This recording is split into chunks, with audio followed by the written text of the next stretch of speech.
কাম করতে গেল বসো কাম করতে গেল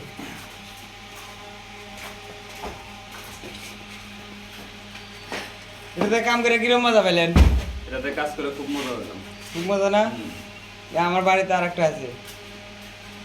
আপনার ডাইরেক্ট ডিলের চাইতে হ্যামার ডিল থাকলে আবার সুবিধা হয়। সুবিধা মানে অনেক সুবিধা হয়, অনেক সুবিধা, আবার সময় অনেক মানে বেঁচে যায়। অনেক সময় বাঁচে।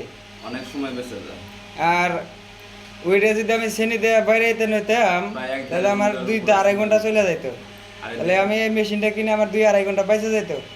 আমার একটা মিস্ত্রি কাজ করতেছে মেশিন, একটা একটা মিস্ত্রি কাজ বললে ভুল হবে, 2টা মিস্ত্রি কাজ করে একটা মেশিন, সেই জন্য মেশিনটা কেনা। ভালো লাগলে চ্যানেলটি সাবস্ক্রাইব করবেন, ফেসবুক পেজে দিলে